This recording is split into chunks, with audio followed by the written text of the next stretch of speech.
Wala na tayong dapat pag-usapan pa, Marisol. Layas! Hindi ko kailangan ng isang asawang bukod sa pagiging pabigat ay isa ring magnanakaw at taksil. Ang bawat salitang binitawan ni Giovanni ay tila mga matatalim na balisong na humihiwa sa katinuan ni Marisol. Nakatayo siya sa gitna ng kanilang sala sa Batangas. Nangiinig ang mga kamay habang hawak-hawak ang isang maliit na cake na siya mismo ang nag-bake kahit pa kanina pa siya nakikipagbuno sa matinding pagduduwal dahil sa kanyang pagbubuntis. 5 taon. Ngayong gabi, ang kanilang ika-5 anibersaryo. At ang tanging hiling niya ay isang tahimik na hapunan kasama ang lalaking pinagkatiwalaan niya ng kanyang buhay. Ngunit ang cake na may nakasulat na Happy ka-5 anniversary, mahal, ay dahan-dahang nadulas mula sa kanyang mga daliri. Hindi ito naglabas ng anumang tunog ng pagkabasag, ngunit ang pagkalat ng puting icing sa madilim na sahig ay tila simbolo ng kanyang dahan-dahang pagkawasak. Giovanni, hindi ko alam ang sinasabi mo. Anong magnanakaw? Anong taksil? Ang boses ni Marisol ay halos isang bulong na lamang, gumaralgal sa gitna ng sikip ng kanyang dibdib. Ang kanyang hininga ay naging mababaw at ang bawat tibok ng kanyang puso ay tila isang mabigat na martilyo na nagpapadugo sa kanyang kalooban. Huwag ka nang magmalinis, Bes. Ang malambing, ngunit nakakangilong boses ni Annalyn ang sumagot mula sa likuran ni Giovanni. Lumapit ang kanyang matalik na kaibigan, ang babaeng tinuring niyang kapatid, hawak ang isang mamahaling velvet box. Nakita ito sa loob ng bag mo. Ang kwintas ng mama ni Giovanni at huwag mong sabihing hindi mo kilala ang lalaking ito. Ibinato ni Giovanni ang isang serye ng mga litrato sa mukha ni Marisol. Ang mga piraso ng papel ay tumama sa kanyang pisngi bago nagkalat sa sahig. Doon, nakita ni Marisol ang kanyang sarili, natutulog sa isang kama sa tabi ng isang lalaking hindi niya kailanman nakita. Ang mga anggulo ng kinuha ay tila sadyang ginawa upang magmukhang may nangyaring karumal-dumal, kahit na ang totoo ay wala siyang matandaan, kundi ang pag-inom ng juice na ibinigay sa kanya ni Annalyn bago siya makaramdam ng matinding hilo. Hindi ako yan, Giovanni. Maniwala ka, set up ito. Annalyn, bakit mo ito ginagawa sa akin? Sigaw ni Marisol habang sinusubukang abutin ang kamay ng asawa. Ngunit bago pa man dumapo ang kanyang daliri sa balat ni Giovanni, isang malakas na sampal ang nagpalingling sa kanyang ulo. Ramdam ni Marisol ang lasa ng dugo sa kanyang labi. Ang init ng palad ni Giovanni ay naniwan ng hapdi na hindi lamang sa balat, kundi hanggang sa kaibuturan ng kanyang kaluluwa. Ang lalaking nangako sa harap ng altar na poprotektahan siya ay siya mismong unang bumasag sa kanyang dangal. Huwag mo nang madungisan ang pangalan ni Annalyn sa mga kasinungalingan mo. Siya ang nagmalasakit na ipakita sa akin ang totoo. Sigaw ni Giovanni habang marahas na hinahablot ang braso ni Marisol. Kinaladkad niya ang asawa patungo sa malaking pinto ng mansyon. Layas! At wag na wag ka nang babalik dito! Ang pinto ay bumukas sa gitna ng nagngangalit na bagyo sa labas. Ang malamig na hangin at ang malalaking patak ng ulan ay agad na bumalot sa manipis na bestida ni Marisol. Inihagi siya ni Giovanni palabas, dahilan upang mapaluhod siya sa basang damuhan at putikan. Giovanni, ang anak mo! Maawa ka sa anak natin! Pagmamakaawa ni Marisol, ang kanyang boses ay nakikipagpaligsahan sa dagundong ng kulog. Ang kanyang mga kamay ay automatikong yumakap sa kanyang tiyan, pinoprotektahan ang 4 na buwang sanggol laban sa bagsik ng kalikasan. Mula sa maliwanag na loob ng bahay, nakita ni Marisol ang anino ni Giovanni na nakatayo, matigas at walang awa. At sa tabi nito, dahan-dahang sumulpot ang figura ni Annalyn. Ang kaibigang umiiyak kanina ay dahan-dahang nadangat ng tingin. Sa gitna ng dilim, nakita ni Marisol ang isang munting ngiti sa mga labi ni Annalyn. Isang ngiti ng tagumpay na tila isang lason na kumalat sa buong pagkatao ni Marisol. Isang matamis na ngiti, habang ang kamay nito ay dahan-dahang humawak sa balikat ni Giovanni. Inaangkin ang pwestong dapat ay kay Marisol. Ang pinto ay dahan-dahang sumara, tila isang huling hatol ng kamatayan. Ang tanging naiwan ay ang tunog ng ulan na tumatama sa tuyong lupa at ang bawat hikbi ni Marisol na nilalamon ng kadiliman. Basang-basa, marumi at wasak. Tumayo si Marisol nang nanginginig. Ang kanyang paningin ay lumalabo dahil sa halo-halong luha at ulan. Tiningnan niya ang mansyong naging kulungan ng kanyang mga pangarap. Isang katanungan ang pabalit-balik na umaalingaw-ngaw sa kanyang isipan, tila isang matalim na karayom na tumutusok sa kanyang puso. Sa loob ng 5 taon, sapat na ba ang isang gabi ng paninira upang burahin ang lahat ng sakripisyo ko? O sadyang hindi mo talaga ako kailanman minahal? Hindi sumagot ang langit. Sa halip, isang matalim na kirot ang gumuhit sa kanyang puson. Napahawak siya sa isang puno. Ang kanyang mga kuko ay bumaon sa magaspang na balat nito. Ang bawat patak ng ulan ay tila nagpapaalala sa kanya na simula sa gabing ito, wala na siyang ibang masasandalan, kundi ang kanyang sarili at ang munting buhay na pumipintig sa loob niya. Naglakad siya palayo. Bawat hakbang ay tila isang pakikibaka laban sa bigat ng putik at pighate. Sa bawat pagkidlat, sandaling nakikita ang kanyang anino. Isang aninong nag-iisa, lito, at tila hinihintay na lamang lamunin ng kawalan. Ngunit sa gitna ng panginginig, ang kanyang kamay ay nanatiling mahigpit na nakayakap sa kanyang tiyan. Ang sakit na nararamdaman niya sa katawan ay walang-wala, kumpara sa apoy ng pagtataksil na nagsisimulang magliyab sa kanyang puso. Nang marating niya ang highway, ang mga ilaw ng mga dumadaang sasakyan ay tila mga nanunuya na mata. Wala siyang pera, wala siyang saplot na tuyo, at higit sa lahat, wala na siyang dangal sa mata ng lipunan. Ngunit habang unti-unting nawawalan ng lakas ang kanyang mga binti, isang itim na sasakyan ang dahan-dahang huminto sa kanyang tapat. Ang mga gulong nito ay nagpalsik ng tubig sa kanyang mga paa. Sino ang hihinto para sa isang babaeng tila basura sa gilid ng daan? At sa gabing ito ng kawalan, ito ba ang simula ng kanyang kaligtasan? O isa pang hakbang patungo sa mas malalim na impyerno? Anak, huwag kang bibitaw. Tayong dalawa na lang ang magkakampi ngayon. Ito ang tanging bulong ni Marisol habang dahan-dahan niyang iminumulat ang kanyang mga mata. Hindi na ang marangyang kisame ng kanilang silid sa Batangas ang bumungad sa kanya, kundi ang isang madilim at lumang bubong na yari sa kinakalawang na yero. Ang hangin ay hindi na amoy mamahaling pabango, kundi amoy ng pinaghalong lupa, tuyong dahon at usok ng gasolina. Natagpuan siya ni Mang Carding, isang graber ng truck ng mga gulay na nakasubsob sa gilid ng highway sa gitna ng unos. Sa kabutihang palad, ang matanda ay may pusong ginto na hindi nag-atubiling isakay ang isang babaeng tila itinapon na ng tadhana. Sa loob ng maliit at masikip na klinika sa tabi ng daan, binigyan siya ng pagkakataong makahinga. Ngunit ang bawat paghinga niya ay tila may kasamang bubog na sumasaksak sa kanyang lalamunan. "Salamat po, Mang Carding," mahinang sabi ni Marisol nang iabot sa kanya ng matanda ang isang supot ng tinapay at mainit na kape. "Hindi ko po alam kung paano ko kayo mababayaran." "Huwag mo nang isipin yon, Ineng. Ang mahalaga ay ligtas kayo ng dinadala mo," sagot ng matanda habang nakatingin sa kanyang tiyan na bahagya ng bumubukol.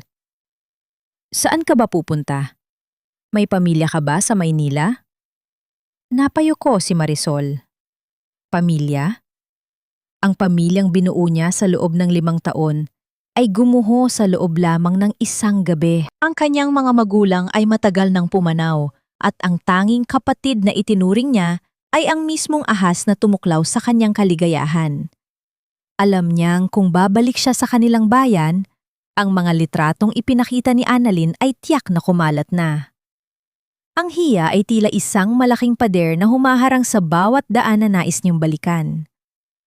Wala na po akong pamilya. Gusto ko pong lumayo sa lugar na walang nakakakilala sa akin. Tugon niya habang ang isang luha ay muling pumatak sa basong plastik na hawak niya. Doon nagsimula ang kanyang mahabang paglalakbay patungong Hilaga. Sumakay siya sa truck ni Mang Carding patungong Benguet, sa mga kabundukang madalas balutin ng hamog. Sa bawat pag-ikot ng gulong, tila iniiwan niya ang pira-pirasong bahagi ng kanyang lumang pagkatao. Ang Marisol na masayahin, ang Marisol na mapagmahal na asawa, ay unti-unting namamatay. At ang tanging natitira ay isang inang handang gawin ang lahat para sa kanyang sanggol. Pagdating sa isang malawak na plantasyon ng kape sa Benguet, hinarap ni Marisol ang realidad ng kanyang bagong buhay. Ang hangin dito ay kasing lamig ng pakikitungo ni Giovanni sa kanya noong huling gabi nila. Nagmakaawa siya sa kapatas na si Mang Tasyo para sa anumang trabaho. "Buntis ka, baka hindi mo kayanin ang pagpitas ng kape," sabi ni Mang Tasyo habang tinitingnan ang kanyang mapuputing kamay na hindi sanay sa hirap. "Kaya ko po, Mang Tasyo. Kahit ano pong trabaho, wag niyo lang po kaming itaboy. Marunong po akong sumunod. Hindi po ako reklamador." Pakiusap ni Marisol, itinatago ang panginginig ng kanyang boses sa likod ng isang pilit na ngiti. Ang kanyang maluwag na jacket ay sapat na upang ikubli ang kanyang tiyan. Ngunit ang panghihina ng kanyang katawan ay hindi niya maikakaila. Tinanggap siya bilang isa sa mga taga-ane. Sa loob ng ilang linggo, ang bawat araw ni Marisol ay nagsisimula bago pa man sumikat ang araw. Ang kanyang mga daliri, na dati ay sanay lamang sa pagpindot ng piano at pag-aayos ng bulaklak, ay unti-unting nagkaroon ng mga sugat at kalyo dahil sa magaspang na sanga ng kape. Ang bawat sako ng kape na kanyang binubuhat ay tila timbang ng lahat ng sakit na dinadala niya sa kanyang puso. Minsan, habang nasa ilalim ng matinding sikat ng araw, naramdaman ni Marisol ang pag-ikot ng paligid. Ang berde ng mga dahon ay naging itim at ang huni ng mga ibon ay naging isang nakakabining ugong sa kanyang pandinid. Ang kanyang sikmura ay kumulo, hindi dahil sa gutom, kundi dahil sa pagod na hindi na kayang tiisin ng kanyang marupok na kalagayan. Napahahak siya sa isang puno ng kape. Ang kanyang paningin ay tuluyang lumabo. Bago siya tuluyang bumagsak, ang tanging naisip niya ay ang kanyang anak. "Patawad, anak. Patawad kung hindi sapat ang lakas ng nanay." Ang malakas na pagbagsak ng kanyang katawan sa tuyong lupa ay lumika ng isang mahinang tunog sa gitna ng katahimikan ng plantasyon. Ang mga butil ng kape na kanyang pinaghirapang ipunin ay nagkalat sa paligid, tila mga itim na perlas na nawalan ng halaga. Ngunit bago pa man siya tuluyang lamuyin ng kawalan ng malay, naramdaman ni Marisol ang isang pares ng malalakas na braso na sumalo sa kanya. Ang init ng katawan ng taong ito ay tila isang panangga sa lamig ng kamatayan na unti-unting lumalapit sa kanya. Ang amoy ng kape at isang hindi pamilyar na bango ng mamahaling sabon ang huling bagay na pumasok sa kanyang kamalayan. "Sino ka?" Isang baritonong boses ang narinig niyang nagtanong. Puno ng awtoridad, ngunit may halong pag-aalala. Iminulat ni Marisol ang kanyang mga mata ng bahagya. Ang mukha ng isang lalaking may matatalim na mata at matangos na ilong ang bumungad sa kanya. Ang sikat ng araw sa likuran nito ay tila nagbibigay dito ng isang nagniningning na anino. Dahilan upang magmukha itong isang anghel o isang haring galing sa ibang mundo. Si Leandro. Ang bilyonaryong may-ari ng plantasyon na kinatatakutan ng lahat ay nakatitig ngayon sa babaeng tila basura na nakahandusay sa kanyang paanan. Sa mga sandaling iyon, ang tadhana ay muling naglaro. Nagtali ng isang bagong hibla na magdurugtong sa dalawang pusong parehong may malalim na sugat. Ang mga mata ni Leandro ay bumaba sa kamay ni Marisol na mahigpit na nakahawak sa kanyang tiyan. May kung anong kumurot sa puso ng lalaki. Isang pamilyar na kurot ang naramdaman ni Leandro sa kanyang dibdib. Isang damdamin na matagal na niyang ibinaon sa limot kasama ng mga abo ng kanyang nakaraan. Hindi niya alam kung bakit, ngunit ang makita ang babaeng ito na tila isang lantang bulaklak sa gitna ng kanyang lupain, ay nagising sa isang bahagi ng kanyang pagkatao na akala niya ay patay na. Binuhat ni Leandro si Marisol. Hindi niya inalintana ang dumi ng putik sa kanyang mamahalin at pasadyang polo o ang mga tingin ng pagtataka mula sa kanyang mga tauhan. Ang bigat ni Marisol ay tila bigat ng isang ibon na bali ang pakpak. Magaan, marupok at tila anumang oras ay mawawala sa mundong ito. Dinala niya ito patungo sa kanyang opisina sa itaas na palapag ng mansyon, kung saan ang amoy ng kape at lumang kahoy ay nagbibigay ng kakaibang katahimikan. Dahan-dahan niya inihiga si Marisol sa isang malambot na sofa. Tinawag niya si Nanay Isabel, ang kanyang matapat na katiwala, upang asikasuhin ang babae. Lumabas muna si Leandro upang bigyan sila ng puwang.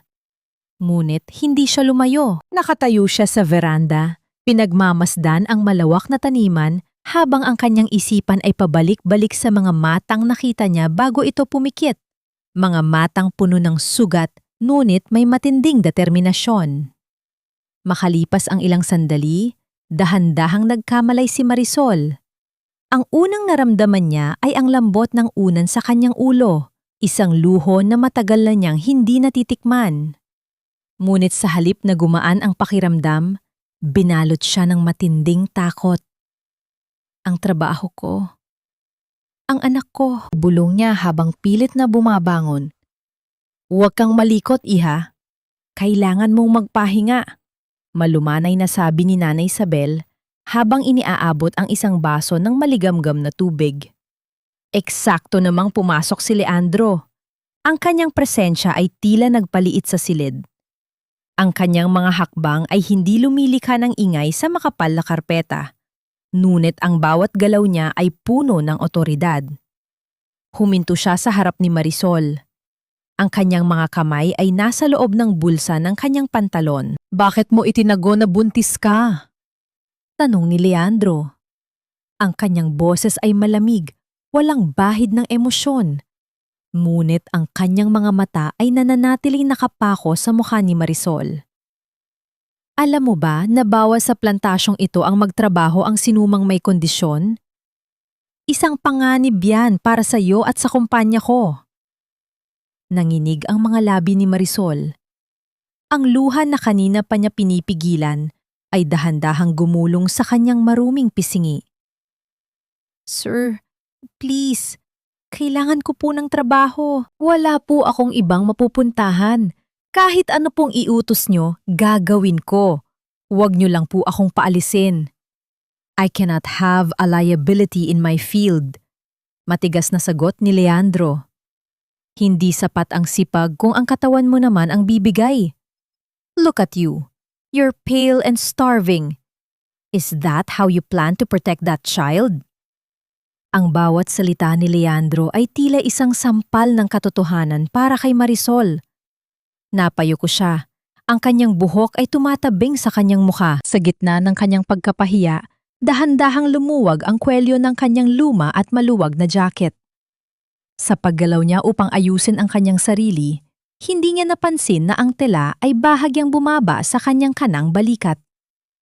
Doon, sa ilalim ng malamlam na ilaw ng opisina, naging malinaw ang isang marka. Isang peklat na hugis bulaklak ng sampagita, maputi at kakaiba ang pagkakaukit sa balat ni Marisol. Ang baso ng kape na hawak ni Leandro ay dahan-dahang nangiinig sa kanyang kamay. Ang kanyang paningin ay tila napako sa balikat ng babae. Ang kanyang puso, na akala niya ay gawa sa bato, ay biglang kumitig ng napakabilis, tila isang tambol na nagbababala ng isang malaking bagyo. Sa saan mo nakuha yan? Putol-putol na tanong ni Leandro. Ang kanyang boses ay hindi na ang baritonong puno ng awtoridad, kundi isang tinig na puno ng pagkabigla at hindi maipaliwanag na takot. Nagtaka si Marisol sa biglang pagbabago ng tono ng kanyang amo. Agad niyang hinila ang kanyang damit upang itago ang peklat. Mula po noong bata pa ako, sir. Sabi po ng mga nagpalaki sa akin, nakuha ko raw po ito sa isang malaking sunog noong sanggol pa ako. Tila tumigil ang pag-ikot ng mundo para kay Leandro. Ang kanyang mga tuhod ay nanghina, sapat upang mapahawak siya sa gilid ng kanyang mesa. Ang alaala ng isang gabing puno ng apoy, ang hiyaw ng kanyang ina, at ang huling pagkakataon na nakita niya ang kanyang sanggol na kapatid ay tila mga anino na biglang nabuhay sa kanyang harapan. Hindi maaari, bulong ni Leandro sa kanyang sarili, habang ang kanyang mga mata ay nagsisimulang mangilid ng luha. Isang bagay na hindi kailanman nakita ng sinumang tauhan niya. Tiningnan ni Leandro ang babaeng nasa harap niya. Ang babaeng itinuring niyang isang hamak na trabahador. Ang babaeng dumanas ng hirap at pang-aapi sa kamay ng ibang tao. Ang babaeng ito na may parehong peklat na nasa kanyang gunita sa loob ng mahabang panahon. Lumapit siya ng isang hakbang. Ang kanyang kamay ay nanginginig na tila nais hawakan ang mukha ni Marisol. Ngunit agad din niyang binawi ang kanyang kamay. Tila napaso sa sariling emosyon. Huminga ng malalim si Leandro, pilit na ibinabalik ang kanyang maskara ng pagiging malamig na bilyonaryo kahit na ang bawat himaymay ng kanyang puso ay sumisigaw sa pananabik. Hindi siya pwedeng magkamali. Masyadong mahalaga ang nakataya para sa isang maling hinala. Magpahinga ka na muna rito, sabi ni Leandro. Ang boses niya ay bahagyang pumyok bago naging matatag muli. Tinalikuran niya si Marisol upang hindi nito makita ang pamumula ng kanyang mga mata. Nanay Sabel, alagaan mo siya. Ibigay mo ang lahat ng kailangan niya. Pagkain, gamot, at malinis na damit. Huwag mo siyang hahayaang bumalik sa taniman. Pero sir, ang trabaho ko po... Pilit na pagbangon ni Marisol, ang kanyang tinig ay puno ng pangamba na baka ito na ang huling sandali niya sa plantasyon. Sinabi ko nang magpahinga ka. Putol ni Leandro, hindi lumingon. Mula ngayon, hindi ka na taga-ani. Magtatrabaho ka sa loob ng mansyon bilang katuwang ni Nanay Sabel. Mas magaan ang trabaho rito at hindi ka mabibilad sa araw. Hindi makapaniwala si Marisol sa kanyang narinig. Ang takot na mapalayas ay napalitan ng isang malaking katanungan. Bakit ang isang taong kilala sa pagiging marahas at walang pakialam ay biglang nagpakita ng ganitong uri ng kabutihan? Nang makaalis si Leandro, naiwang tulala si Marisol. Nilapitan siya ni Nanay Sabel at marahang hinaplos ang kanyang buhok. Huwag ka nang mag-alala, iha. Mukhang may nakita si Sir Leandro sa iyo na nagpalambot sa kanyang puso. Bihira ang ganitong pagkakataon, kaya tanggapin mo na. Sa sumunod na mga araw, naging mas maayos ang kalagayan ni Marisol. Ngunit sa likod ng bawat ngiti niya kay Nanay Sabel, nananatili ang multo ng kanyang nakaraan. Tuwing gabi, bago siya matulog sa malinis at ligtas na silid na ibinigay sa kanya, naalala niya ang mukha ni Giovanni. Naalala niya ang sakit ng sampal at ang lamig ng ulan. Higit sa lahat, naalala niya ang mapanuyang ngiti ni Annalyn. Isang gabi, habang naglilinis si Marisol sa silid-aklatan, hindi niya napansin ang pagpasok ni Leandro. Nakita niya ang bilyonaryo na nakatayo malapit sa bintana, hawak ang isang luma at kupas na litrato. Ang liwanag ng buwan ay tumatama sa mukha ni Leandro. Inilalantad ang isang ekspresyong puno ng pangungulila.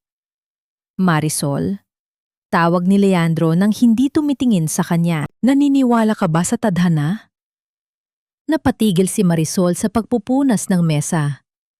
Dati po, sir, pero matapos ang lahat ng nangyari sa akin, parang ang tadhana ay isang malupit na biro lang. Dahan-dahan lumingon si Leandro. Ang kanyang mga mata ay tila nagniningning sa dilim.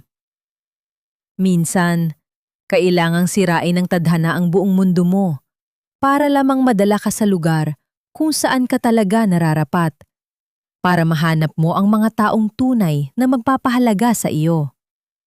Hindi nakasagot si Marisol. Pakiramdam niya ay may mas malalim na kahulugan ang bawat salitang binitawan ni Leandro. Samantala, sa isang malayong mansyon sa Maynila, hindi mapakali si Annalyn. Kahit na nasa kanya na ang lahat, ang yaman, ang posisyon, at si Giovanni, may kung anong kaba ang bumabalot sa kanya. Hindi niya mahanap ang katahimikan. Bakit ka babalisa, mahal? Tanong ni Giovanni habang niyayakap siya mula sa likuran. Ngunit ang boses ni Giovanni ay wala ng sigla. Tila isang anino na lang din ng dating sarili. Wala, Giovanni. Naiisip ko lang, paano kung bumalik siya? Paano kung nalaman niya ang totoo? Bulong ni Annalyn, ang kanyang mga kuko ay bumaon sa kanyang sariling braso. Sino? Si Marisol? Patay na siguro yon sa lansangan. Malamig na sagot ni Giovanni, bagaman sa kaibuturan ng kanyang puso ay may isang bahagi na tila hinihiwa tuwing naalala ang umiiyak na mukha ng asawa sa gitna ng ulan. Bumalik ang eksena sa Benguet. Habang tulog na ang lahat, pumasok si Leandro sa kanyang pribadong opisina. Kinuha niya ang isang suklay na may ilang hibla ng buhok ni Marisol, isang bagay na palihim niyang nakuha kaninang umaga. Inilagay niya ito sa isang maliit na plastik na supot. Nanginginig ang kanyang mga daliri habang sinusulatan ang label para sa isang DNA test. Ang kanyang buong buhay ay nakasalalay sa resultang ito. Kung mapapatunayan na si Marisol nga ang kanyang nawawalang kapatid, hindi lamang niya ito puprotektahan. Gagamitin niya ang bawat sentimo ng kanyang bilyon-bilyong yaman upang wasakin ang sinumang nagpaiyak sa kanyang kapatid. Ngunit paano kung magkamali siya? Paano kung ang piklat na yon ay isang malupit na pagkakataon lamang? Tiningnan ni Leandro ang madilim na kalangitan sa labas. Ang hangin ay amoy kape at basang lupa. Ngunit para sa kanya, tila may amoy na rin ng namumukadkad na sampagita. Isang amoy na nagbabadya ng isang malaking pagbabago. Sa kabilang dako ng mansyon, nagising si Marisol dahil sa isang matalim na kirot sa kanyang puson. Napahawak siya sa kanyang tiyan, ang kanyang hininga ay naging mabilis at gulo-gulo. Anak, wag na yon. Wag mo akong iiwan. Bulong niya sa gitna ng katahimikan. Isang anino ang dahan-dahang gumalaw sa labas ng kanyang pinto. Isang tao na hindi dapat naroon. Isang tao na may dalang masamang balita o marahil ay isang banta na hindi pa inaasahan ni Marisol. Huwag mong sasabing asawa kita, Marisol. Ang isang tulad mo ay hindi nararapat sa apelido ko. Ang tinig ni Giovanni na puno ng pot ay muling umalingaw-ungaw sa panaginip ni Marisol. Tila isang laso na paulit-ulit na dumiretso sa kanyang sistema. Nagising siyang humihingal, ang kanyang likod ay basang-basa ng malamig na pawis kahit na maginaw ang gabi sa Benguet. Napahawak siya sa kanyang dibdib, sinusubukang pakalmahin ang mabilis na tibok ng kanyang puso. Sa labas ng kanyang silid, ang kadiliman ng mansyon ay tila may sariling buhay. Ngunit hindi ang dilim ang kinatatakutan ni Marisol, kundi ang katotohanang kahit gaano kalayo ang tinakbo niya, ang sakit ng nakaraan ay nananatiling nakakabit sa kanyang anino. Kinaumagahan, maagang nagising si Leandro. Hindi siya nakatulog ng maayos. Ang maliit na puting sobre na naglalaman ng mga hibla ng buhok ni Marisol ay nasa ibabaw ng kanyang mesa, tila isang mabigat na pasanin na naghihintay na mabuhat. Tinawag niya ang kanyang pinagkakatiwalaang tauhan. Dalhin mo ito sa pinakamahusay na laboratorio sa Maynila, utos ni Leandro. Ang boses ay seryoso at walang bahid ng pag-aalinlangan. Gusto ko ang resulta sa lalong madaling panahon. At tandaan mo, walang dapat makaalam nito, kahit si Nanay Isabel. Habang naghihintay sa resulta, pilit na pinagmasdan ni Leandro si Marisol mula sa malayo. Nakita niya ang babae sa hardin, Dahan-dahang naglalakad habang hinahaplos ang kanyang tiyan. Ang paraan ng paging-iti ni Marisol sa mga bulaklak, ang paraan ng pag-awit niya ng isang mahinang oyayi sa kanyang dinadala, lahat ng iyon ay nagpapaalala kay Leandro sa kanyang ina. May isang uri ng dangal sa gitna ng kahirapan ni Marisol na hindi kayang bilhin ng salapi. Samantala, sa Maynala, abala si Annalyn sa pag-aayos ng isang malaking piging para sa mga kaibigan ni Giovanni. Nakasuot siya ng isang mamahaling bestida, suot ang kwintas na ninakaw niya mula sa koleksyon ng ina ni Giovanni. Bagay na bagay sa'yo, mahal, sabi ni Giovanni habang tinitingnan ang kanyang bagong asawa sa salamin. Ngunit ang kanyang mga mata ay walang ningning. Sa tuwing nakikita niya ang kwintas na iyon, naalala niya ang gabi ng anibersaryo. Isang bahagi ng kanyang isipan ang bumubulong na tila may mali. Ngunit agad na itong iwinawaksi sa pamamagitan ng alak. Siyempre, Giovanni, ako na ang Mrs. Alcantara ngayon. Dapat lang nga maging presentable ako para sa kumpanya mo. Sagot ni Annalyn. Ang kanyang tinig ay puno ng kaplastikan. Ngunit sa ilalim ng kanyang makapal na makeup, may takot na nakatago. Haninang umaga, nakatanggap siya ng balita na may isang babaeng kamukha ni Marisol ang nakita sa isang truck ng gulay patungong Hilaga. Hindi ka pwedeng mabuhay, Marisol, bulong ni Annalyn sa kanyang sarili habang humaharap sa mga bisita. Dapat ay nabulok ka na sa putikan. Lumipas ang 5 araw na tila 5 taon para kay Leandro. Isang hapon, habang ang ulan ay dahan-dahang pumapatak sa mga dahon ng kape, dumating ang kanyang tauhan. Inabot nito ang isang selyadong sobre. Pumasok si Leandro sa kanyang pribadong silid at isinara ang pinto. Ang tunog ng susi na umiikot sa kandado ay tila isang huling hininga bago ang isang malaking pagsabog. Nanginginig ang kanyang mga daliri habang binubuksan ang sobre. Ang papel sa loob ay puting-puti, ngunit ang mga salitang nakasulat doon ay magbabago sa kulay ng kanyang mundo habang buhay. 70%, 70%, sibling relationship confirmed. Nabitawan ni Leandro ang papel. Dahan-dahan siyang napaupo sa kanyang upuan. Ang kanyang mukha ay ibinaon niya sa kanyang mga palad. Isang hikbi ang kumawala sa kanyang lalamunan. Isang tunog ng paglaya mula sa 20 taon ng pangungulila.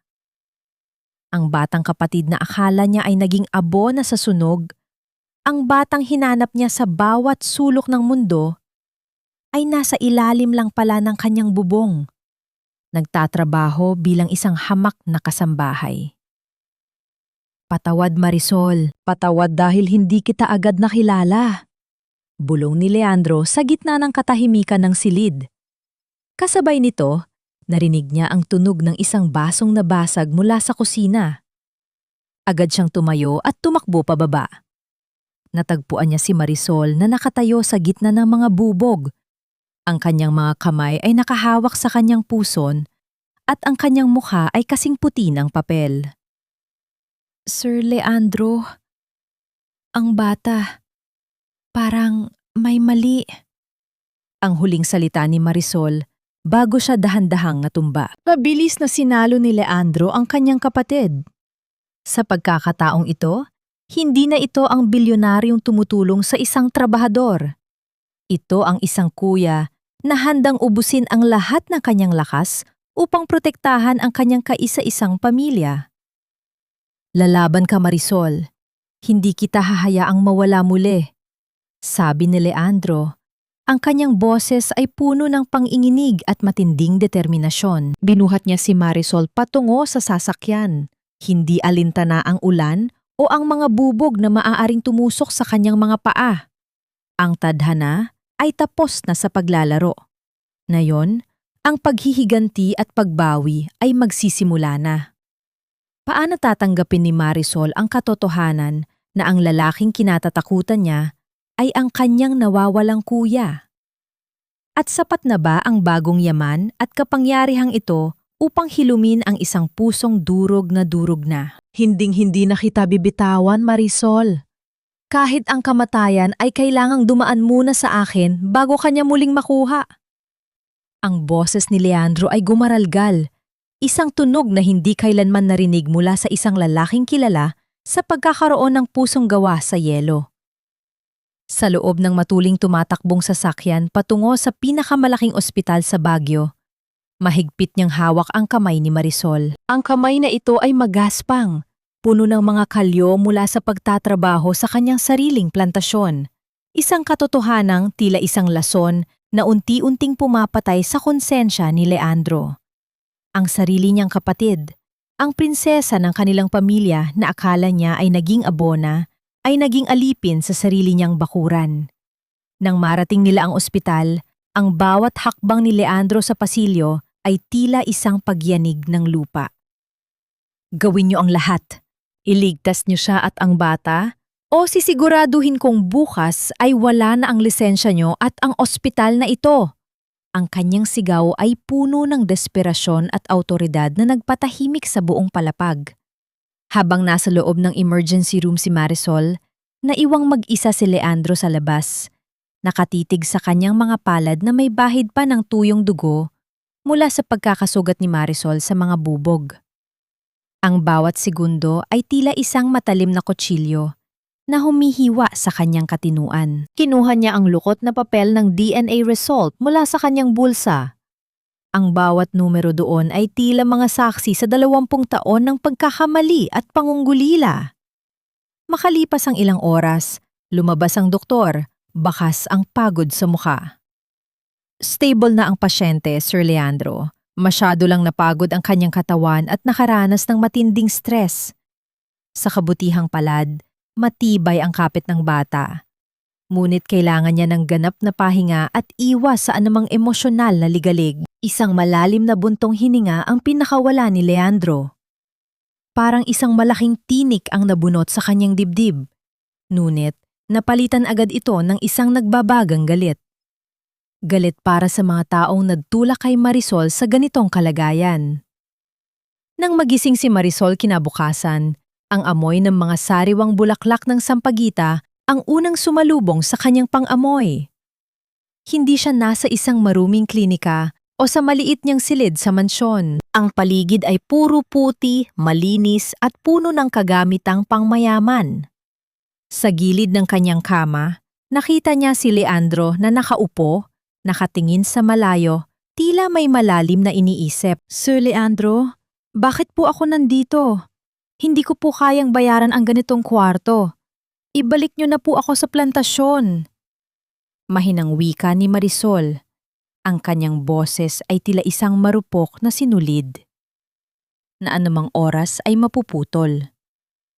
Ang kanyang mga kamay ay pilit na hinahanap ang gilid ng kumot. Tila nahihiya sa karangyaang nakapalibot sa kanya. Dahan-dahang lumingon si Leandro. Ang kanyang mukha, na dati ay tila pader na bato, ay nagpakita ng isang lamat na hindi kayang itago ng anumang yaman. Lumapit siya sa kama at, sa unang pagkakataon, hinawakan niya ang nanginginig na kamay ni Marisol. Hindi ito ang hawak ng isang amo sa kanyang tauhan. Ito ay isang hawak na puno ng pang-ungmulila, tila isang taong nakahanap ng isang nawawalang kayamanan sa gitna ng tumpok ng basura. Huwag mo iisipin ang bayad, Marisol. Kahit ang buong ospital na ito ay kaya kong bilhin para lamang sa kaligtasan mo. Bulong ni Leandro. Ang kanyang boses ay gumaralgal, isang tunog na nagpatahimik sa buong silid. Bakit po? Bakit niyo po ito ginagawa para sa akin? Isa lang po akong hamak na manggagawa. Isang babaeng itinapon ng sariling asawa. Tanong ni Marisol. Ang mga luha ay muling nagsimulang mamuo sa kanyang mga mata. Sa kanyang isipan, ang kabutihan ni Leandro ay tila isang panaginip na kinatatakutan niyang magisingan. Hindi sumagot si Leandro. Sa halip, dahan-dahan niyang itinupi ang kanyang sariling manggas ng polo at inilantan ang kanyang dibdib malapit sa kanyang puso. Doon, nakaukit ang isang peklat, isang bakas ng apoy na may hugis na tila kapares ng bulaklak ng sampagwita na nasa balikat ni Marisol. 20 taon, Marisol. 20 taon akong naglakad sa mundong ito na may butas sa aking puso. Akala ko, mag-isa na lang ako. Akala ko, ang kapatid ko ay naging abo na sa gabing nasunog ang ating tahanan. Simula ni Leandro, ang kanyang mga mata ay nagsimulang maglandas ng mga luhang hindi niya napigilan. Inilabas niya ang lukot na papel ng DNA result at maingat na inilagay ito sa palad ni Marisol. Hindi ka lang manggagawa, Marisol, at lalong hindi ka nag-iisa. Ikaw ang nawawala kong kapatid. Ikaw si Maria Soledad, ang prinsesa ng pamilyang pinaniniwalaan kong naglaho na. Ako ang kuya mo, Marisol. Narito na si kuya. Tila tumigil ang pang-ikot ng mundo para kay Marisol. Ang mga salitang kuya at kapatid ay tila mga banyagang tunog na pilit na pumapasok sa kanyang katinuan. Binasa niya ang papel, kahit malabo ang kanyang paningin dahil sa luha. Ang bawat numero, ang bawat porsyento doon ay tila isang malakas na sigaw na nagpapabagsak sa lahat ng pader ng kanyang pagdurusa. Isang matinding hikbi ang kumawala sa dibdib ni Marisol. Isang tunog ng pagkawasak at muling pagkabuo. Niyakap siya ni Leandro ng mahigpit. Tila ibinabalik sa kanya ang lahat ng init na ninakaw ng ulan sa Batangas. Sa bisig ng kanyang kuya, ang lahat ng sakit ng sampal ni Giovanni, ang lahat ng pangungutya ni Annalyn, at ang lahat ng hirap sa plantasyon ay tila unti-unting nahuhugasan. May kuya ako. Hindi ako nag-iisa. Paulit-ulit na tanong ni Marisol sa gitna ng kanyang paghagulgol. Hinding-hindi na, Maria Soledad. Hinding-hindi ka na muling lalakad sa ulan ng walang sisidlan. Hinding-hindi ka na muling yuyuko sa sinumang tao. Panunumpa ni Leandro, ang kanyang boses ay naging matigas at puno ng poot nang maalala ang mga taong nanakit sa kanyang kapatid. Sino ang gumawa nito sa'yo? Sino ang lalaking nagtapon sa'yo sa kalsada? Sa pagitan ng kanyang mga hikbi, isinalaysay ni Marisol ang lahat. Ang 5 taon ng pagsisilbi bilang isang tapat na asawa, ang pagkamatay ng kanyang binan, ang panlilinlang ni Annalyn, at ang gabing itinaboy siya ni Giovanni sa putikan habang dinadala ang kanilang anak. Bawat salita ni Marisol ay tila isang patak ng gasolina sa naglalagablab na apoy sa puso ni Leandro. Nang matapos ang kwento, ang silid ay binalot ng isang nakakabinging katahimikan. Ang aura ni Leandro ay nagbago. Ang kanyang mga mata ay hindi na puno ng luha, kundi ng isang madilim at malamig na determinasyon. Tumayo siya at tumingin sa bintana. Pinagmamasdan ang mga bundok ng Benguet na tila mga higanteng naghihintay ng utos. Gusto nilang paglaruan ang buhay mo, Maria Soledad? Sige. Hahayaan ko silang magdiwang sa kanilang munting kaharian. Sabi ni Leandro, ang bawat salita ay tila isang hatol ng kamatayan. Ngunit tandaan mo ito. Ang bawat luhang pumatak sa mga mata mo ay babayaran nila ng dugo at kahihiyan. Hindi sapat ang katarungan, kapatid ko.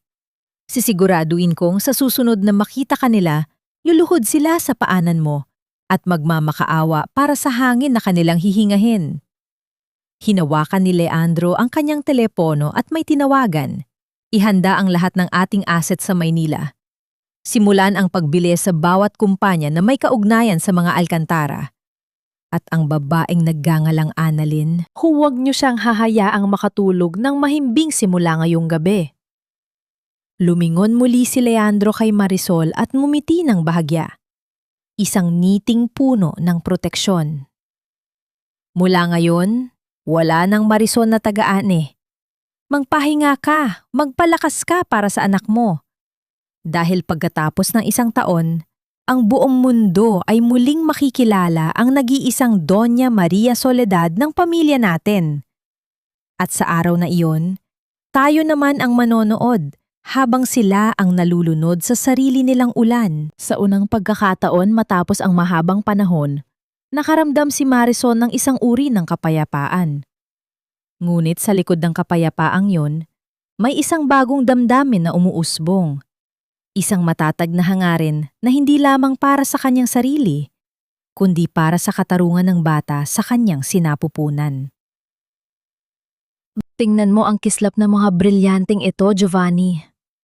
Ngayong gabi, ramdam ko na sa wakas ay narito na ako sa lugar kung saan ako nararapat.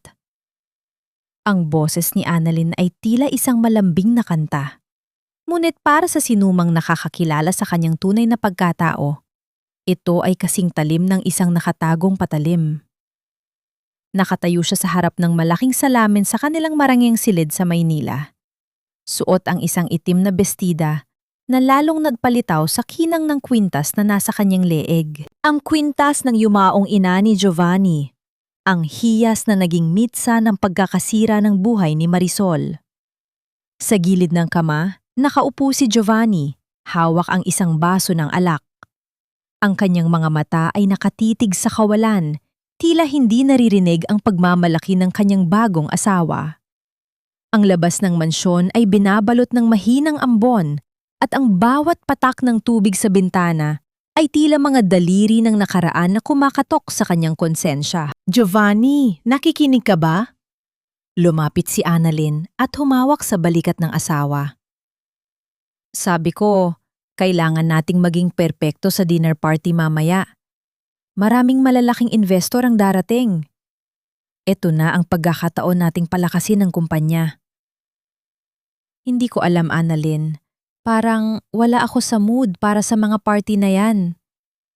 Malamig na sagot ni Giovanni bago inuubos ang alak sa kanyang baso. Ang bawat lunok niya ay tila pagtatangka na lunurin ang mukha ni Marisol na paulit-ulit na lumilitaw sa kanyang isipan tuwing umuulan.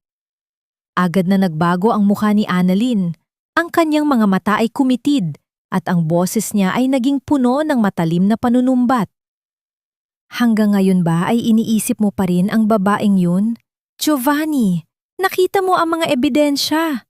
Ninakawan ka niya. Pinatpaksilan ka niya sa sarili nating kama. At higit sa lahat, ang konsumisyon na ibinigay niya ang pumatay sa mama mo.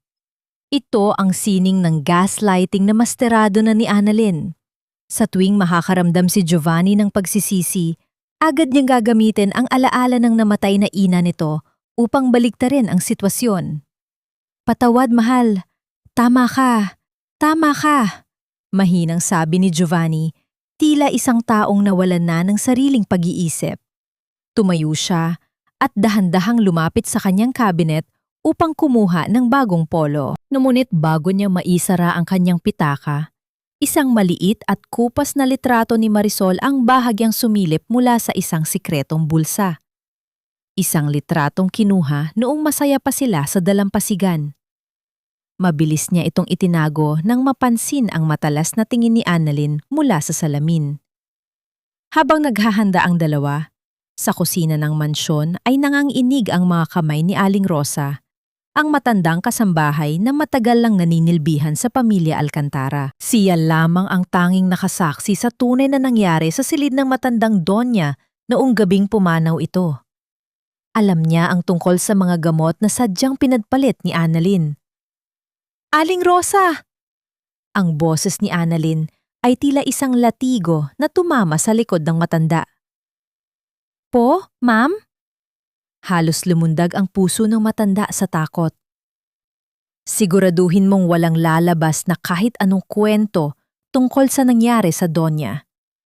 Huwag mong kakalimutan na hawak ko ang buhay ng mga anak mo sa probinsya. Isang maling salita, Rosa, at hinding-hindi mo na sila makikita muli. Bulong ni Annalyn, ang kanyang mga mata ay nanunuot sa takot ng matanda. Oo po, ma'am.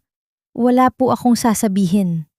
Sagot ni Rosa, ang bawat salita ay tila isang mabigat na bato sa kanyang dibdib. Pagkatapos ng banta, umalis si Annalyn upang magtungo sa isang espesyalistang doktor bago ang kanilang party. Sa loob ng isang taon, lahat ng yaman at luho ay nasa kamay na niya. Ngunit may isang bagay na hindi niya makuha-kuha. Ang magkaroon ng sariling anak na magpapatatag sa kanyang kapangyarihan sa pamilya Alcantara. Sa loob ng klinika, ang paligid ay nababalot ng katahimikan at amoy ng antiseptic. Nakaupo si Annalyn. Ang kanyang mga kamay ay mahigpit na nakakapit sa kanyang designer bag.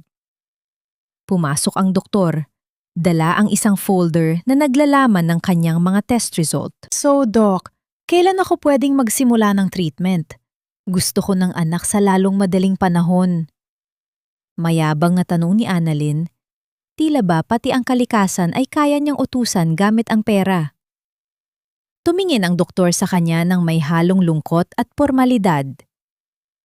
Mrs. Alcantara, sinuri naming mabuti ang inyong mga laboratory result. I'm afraid the damage is permanent. Ang inyong matris ay hindi na kayang magdala ng buhay dahil sa mga komplikasyon ng inyong nakaraang operasyon. Anong ibig mong sabihin? Maraming pera ang asawa ko. Gawin niyo ang lahat. Sigaw ni Annalyn. Ang kanyang boses ay nanginginig sa galit. I'm sorry, but you are barren. Hindi ka na kailanman magkakaroon ng anak, Annalyn. Matatag na sagot ng doktor. Tila, tumigil ang pag-ikot ng mundo para kay Annalyn. Ang tronong itinayo niya sa pamamagitan ng dugo at luha ni Marisol ay biglang nakaramdam ng isang malaking bitak sa loob ng kanyang isipan. Ang bawat panlalait niya kay Marisol tungkol sa pagiging pabigat ay tila bumalik sa kanya bilang isang sumpa. Tumayo si Annalyn.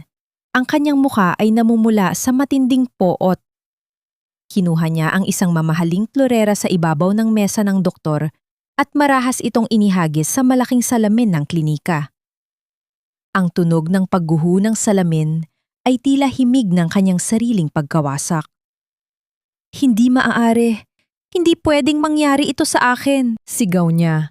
Ang bawat himaymay ng kanyang katawan ay nanginginig sa desperasyon.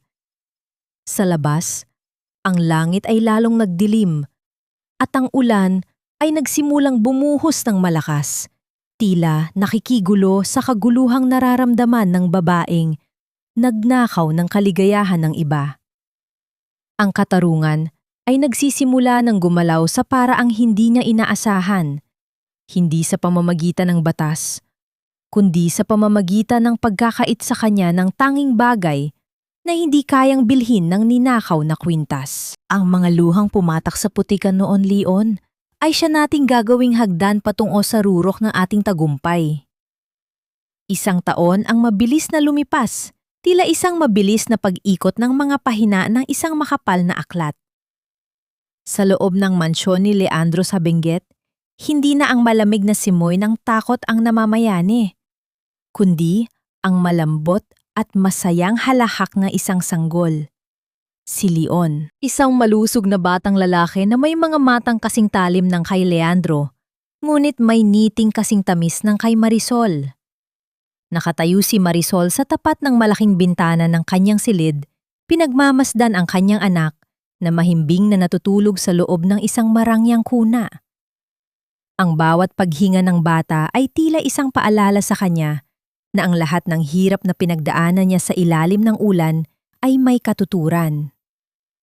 Dahan-dahang lumapit si Marisol sa isang malaking salamin. Ang babaeng nakatingin sa kanya mula sa kabilang panig ay hindi na ang Marisol na gusgusin.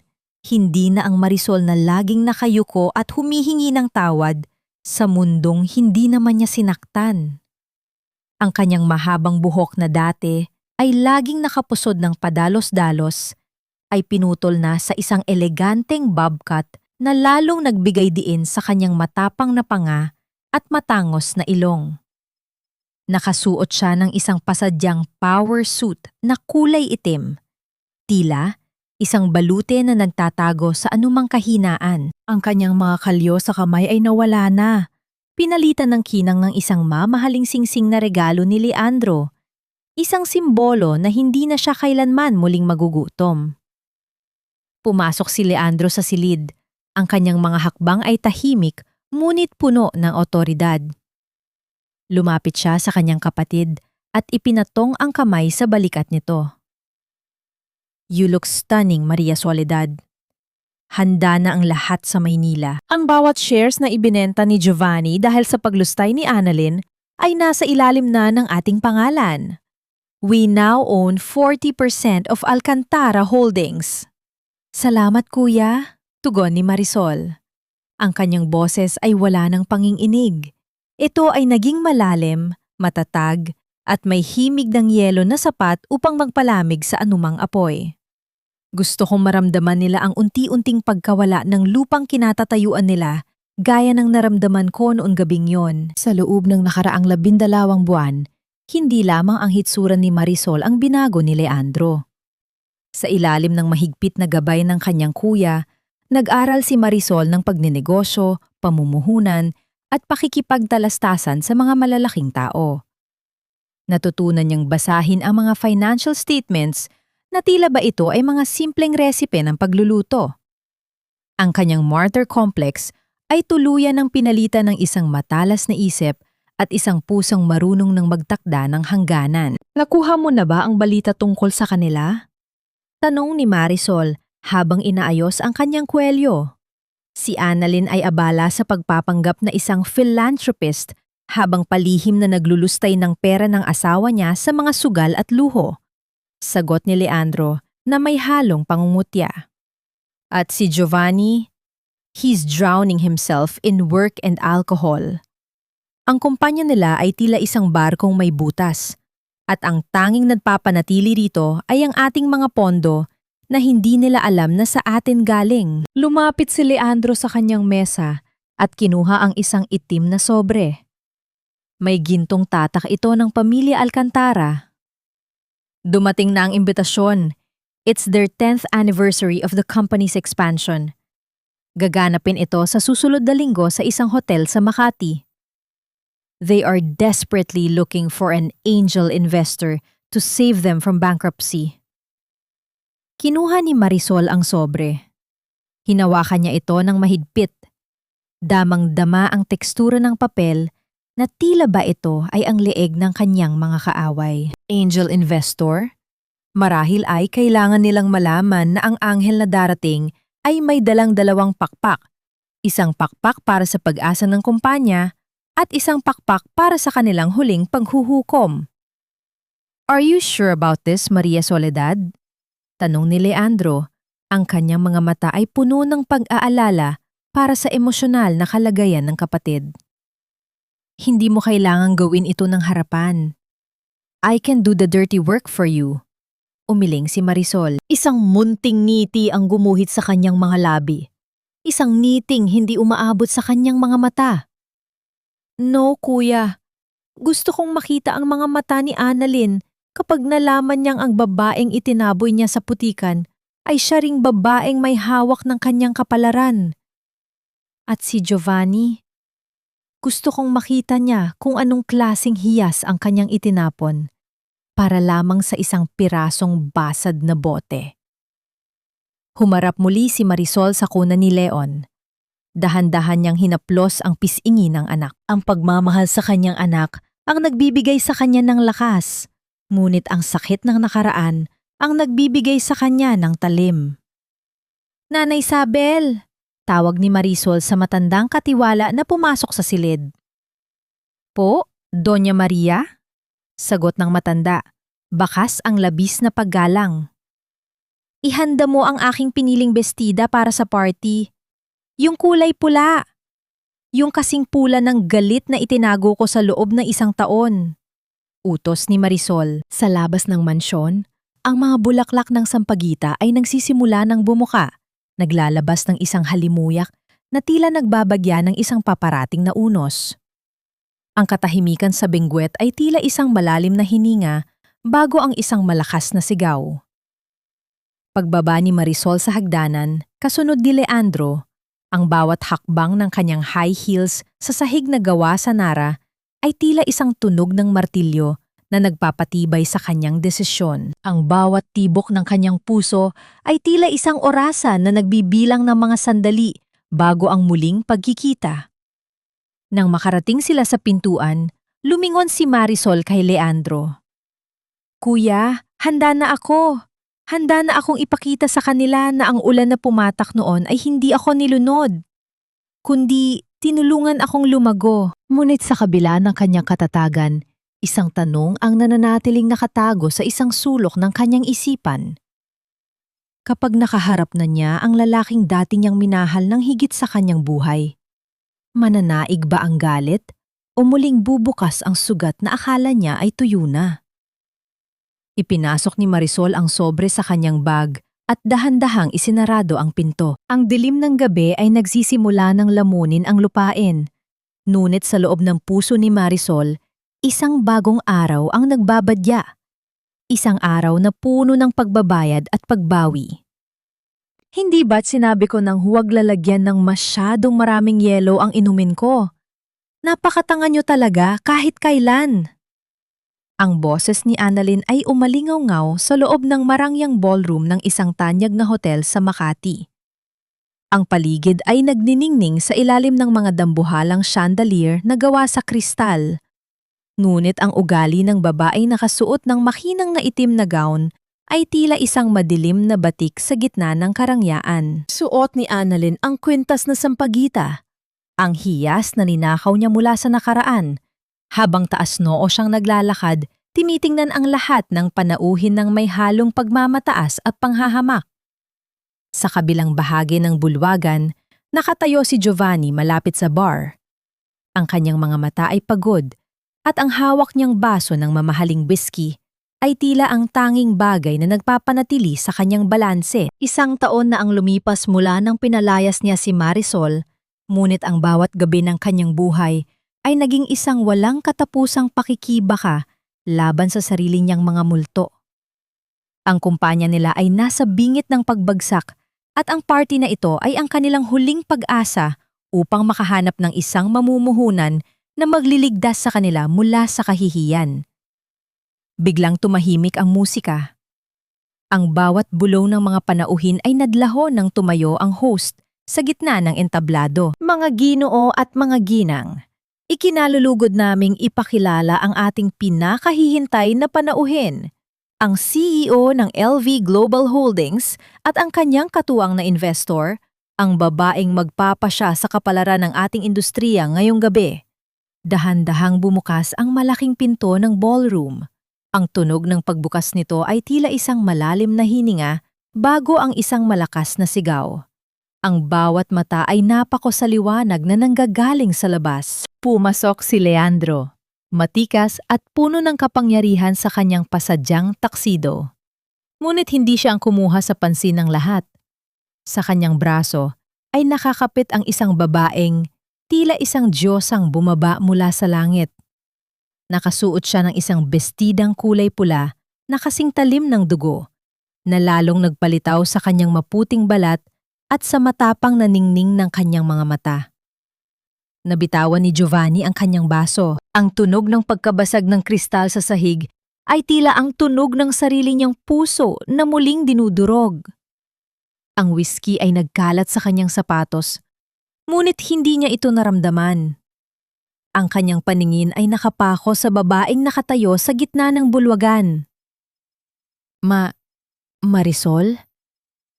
Ang bulong ni Giovanni ay tila isang hangin na nawala sa gitna ng katahimikan. Namutla si Annalyn na parang nakakita ng multo. Ang kanyang mga kamay ay nanginginig at ang baso ng wine na hawak niya ay halos matapon sa kanyang sariling damit. Hindi niya maipaliwanag ang nakikita niya. Ang babaeng iniwan nilang nag-aagaw buhay sa putikan ay nakatayo ngayon sa harap nila. Mas maganda, mas makapangyarihan, at may dalang aura na tila kayang ubusin ang lahat ng hangin sa silid. Dahan-dahang naglakad si Marisol o si Maria Soledad patungo sa gitna ng silid. Ang bawat hakbang ng kanyang takong sa makintab na sahig ay tila isang tunog ng martilyo na nagpapatibay sa kanyang panalo. Huminto siya ilang hakbang lamang ang layo mula kina Giovanni at Annalyn. Hindi makagalaw si Giovanni. Ang kanyang mga tuhod ay nanginginig sa ilalim ng kanyang pantalon. Ang babaeng dati ay yumuyuko sa bawat galit niya. Ang babaeng dati ay humihingi ng tawad kahit wala siyang kasalanan. ay tumitingin sa kanya ngayon nang walang kahit anong emosyon. Tila tinitingnan nito ang isang pirasong dumi sa daan. Sa gitna ng tensyon, pilit na ibinalik ni Annalyn ang kanyang tapang. Lumapit siya. Ang kanyang mukha ay puno ng pekeng ngiti na may halong panggigigigil. Marisol? Ikaw nga ba yan? Akala ko ay tuluyan ka nang naglaho pagkatapos ng kahihiyang ginawa mo. Paanong? Bago pa man matapos ni Annalyn ang kanyang sasabihin, sadyang idinalngi ni Annalyn ang kanyang kamay upang aksidenteng matapon ang wine sa pulang bestida ni Marisol. Isang tila maliit na galaw upang hiyain ang kaaway sa harap ng lahat. Ngunit sa isang mabilis at eleganteng pagkilos, umiwas si Marisol. Ang wine ay tumapon sa sahig, ilang pulgada lamang ang layo sa kanyang mamahaling sapatos. Hindi man lang kumurap si Marisol.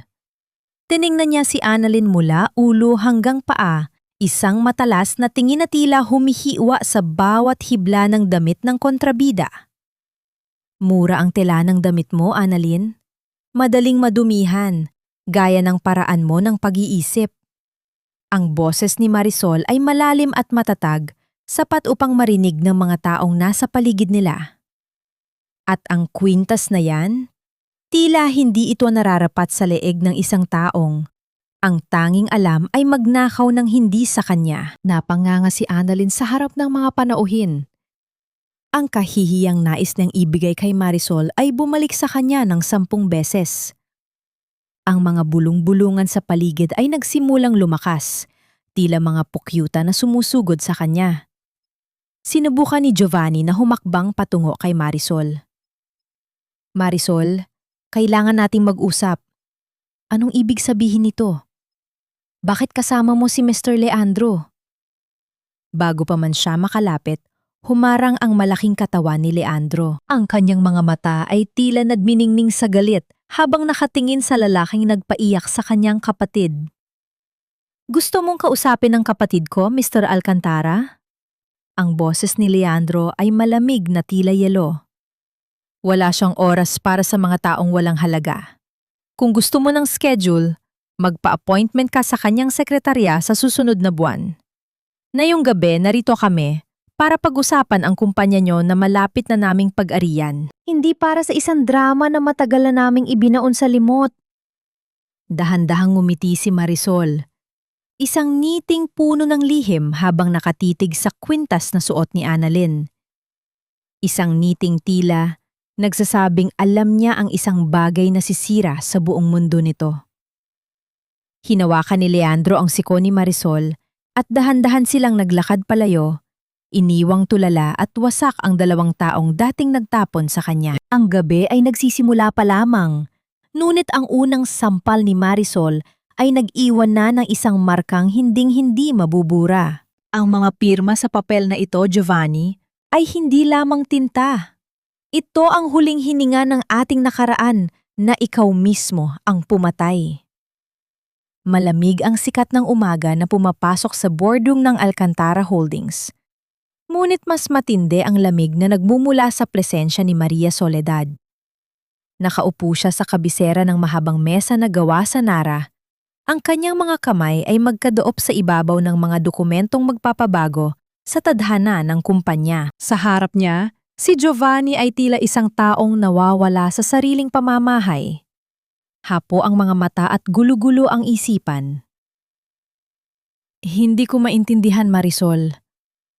Paanong ikaw ang majority shareholder? Paanong nangyari ito? Ang boses ni Giovanni ay puno ng pagkalito at panginginig. Mr. Alcantara, huwag mo akong tawaging Marisol. Ang babaeng yon ay matagal mo nang ibinaon sa putika ng Batangas. Tugon ni Maria Soledad. Ang bawat salita ay tila isang hiwa ng scalpel. Ang kaharap mo ngayon ay ang babaeng nagmamay-ari na ng 40% ng iyong kumpanya. At simula ngayong araw, ang bawat desisyon mo ay kailangang dumaan sa akin. Sinubukan ni Giovanni na lumapit Ang kanyang mga kamay ay nanginginig na tila nais hawakan ang kamay ni Maria Soledad. Marisol, please, asawa mo pa rin ako. Alam kong nagkamali ako, pero pwede nating pag-usapan ito. Para sa kumpanya, para sa atin. Isang mahinang tawa ang kumawala sa mga labi ni Maria Soledad. Isang tawa na walang bahid ng saya, kundi puno ng pait. Binuksan niya ang kanyang designer bag at inilabas ang isang asul na folder. Ibinagsak niya ito sa mesa. Ang tunog ng papel na tumama sa kahoy ay tila isang huling hatol. Ito ang annulment papers na pilit mang pinapirmahan sa akin noong gabing yon, Giovanni. Pinirmahan ko na ito. Malaya ka na at malaya na rin ako, sabi ni Maria Soledad. Ang kanyang mga mata ay nagniningning sa katatagan. Patay na ang asawa mo, Mr. Alcantara. Ang natitira na lang ay ang transaksyong ito. At sa negosyo, wala akong puwang para sa mga taong mahina at madaling mauto.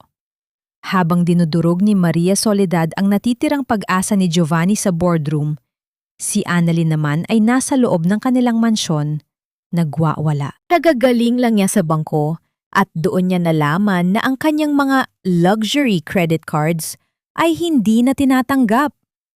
Ang lahat ng pondo na ginagamit niya para sa kanyang luho ay naka-freeze sa ilalim ng utos ng bagong majority shareholder. Hindi maaari. Hindi pwedeng mangyari ito! Sigaw ni Annalyn habang inihahagis ang kanyang mga mamahaling pabango sa dingding. Ang bango ng mga bulaklak ay humalo sa amoy ng galit sa loob ng silid. Dahil sa desperasyon, tinawagan ni Annalyn ang isang lumang numero, isang taong matagal na niyang binabayaran para sa kanyang mga maruruming trabaho.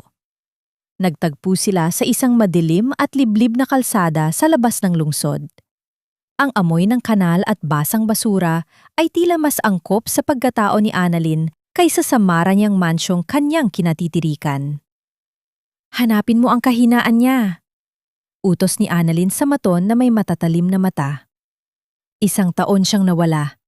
Imposibleng wala siyang itinatago. Alamin mo kung nasaan siya tumitira at kung sino ang mga kasama niya. Lalo na ang batang balita ko ay kasama niya. Masusunod, ma'am. Pero doble ang bayad dito. Mukhang malaki ang kapit ng babaeng yun. Sagot ng maton. Gawin mo ang lahat. Gusto ko siyang makitang gumagapang muli sa putikan. Ang huling banta ni Annalyn bago siya mabilis na sumakay sa kanyang sasakyan. Pagdating ng gabi, bumalik si Maria Soledad sa kanyang pansamantalang tahanan sa Maynila, isang modernong penthouse na puno ng seguridad.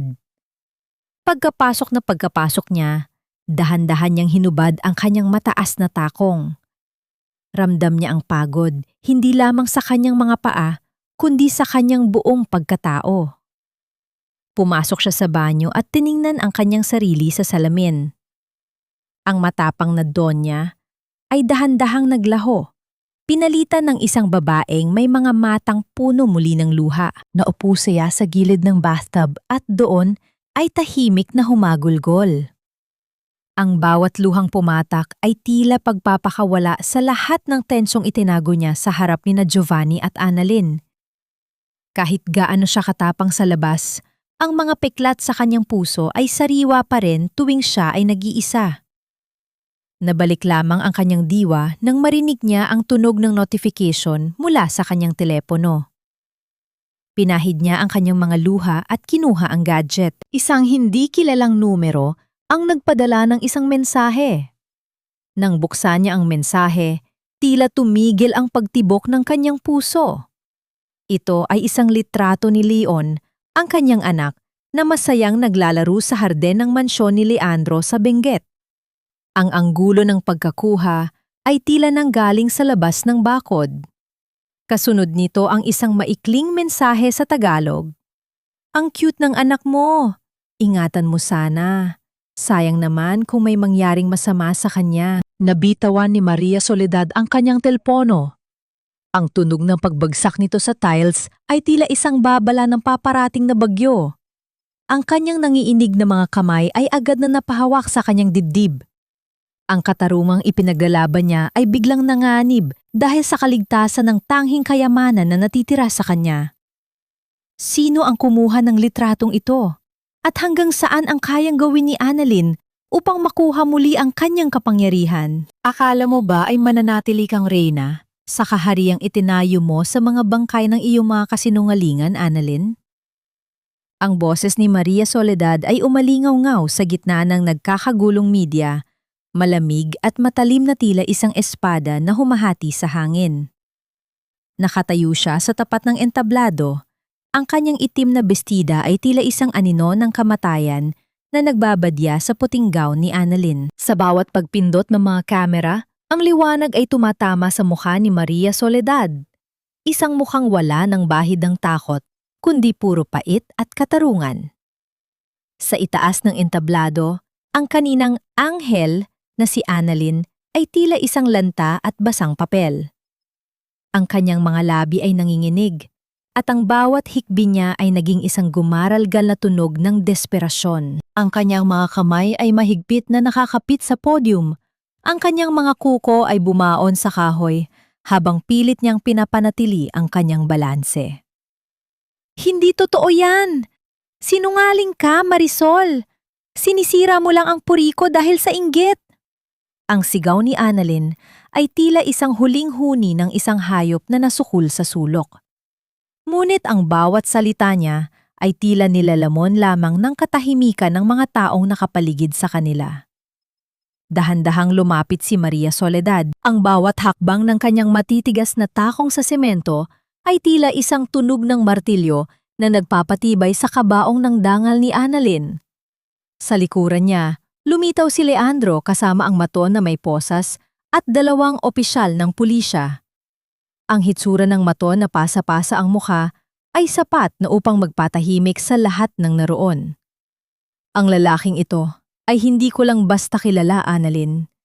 Patuloy ni Maria Soledad, ang kanyang mga mata ay nanunuot sa kaluluwa ng kaaway. Siya ang saksi sa tangkamong pagkuha sa kaisa-isa kong kayamanan, ang anak ko. Ngunit nagkamali ka ng kinalaban.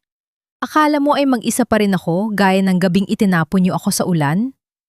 Isang kumpas ng kamay ni Leandro ang naging hudyat para sa malaking digital screen sa tapat ng gusali ng Alcantara Holdings.